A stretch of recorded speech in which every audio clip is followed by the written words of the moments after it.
Lastly, we will hear from Mike. Hi, my name is White. I'm currently incarcerated at Cheshire Correctional Facility. I have been incarcerated for 7 years. Question 1. The biggest burden paying for the prison phone calls put on me and my family has been financial. I come from a family well below the poverty line. My family is on a fixed income. Distance between our community and prisons are enormous. Telecommunications is more realistic than the actual visitation. Communication is essential to every relationship. As a result of not communicating, many relationships have become strained, severed, or non-existent within my family. I have a younger brother and other relatives. Had I been able to communicate with them more frequently at a pivotal time in their life, I could have influenced them down a positive path instead of a negative one, perpetuating this cycle of incarceration. Although the biggest burden may have been financial, the most devastating and long-lasting effect has been not reaching my younger relatives to prevent them suffering my same fate. Question 2.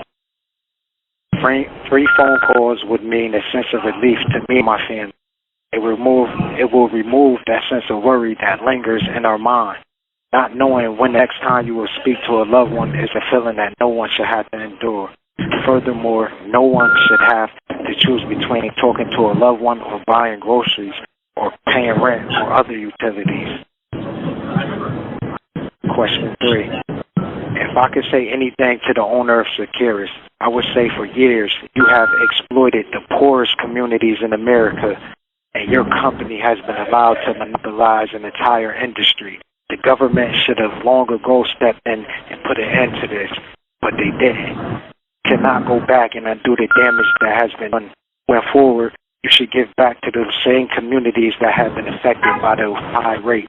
Instead of giving money to the Department of Corrections, give back to the neighborhoods we come from in hopes that prison someday will not be needed. Invest in our children.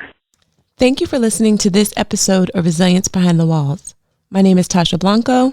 And my name is J.O. Richardson. We would also like to thank everyone from behind the walls who is listening to the show and supporting our work. We would like to send a special shout out to everybody listening in York Correctional Institution, Corrigan and Rogowski Correctional Institution, and all of the other correctional facilities across the state. This show was produced by Connecticut Bail Fund. You can write us at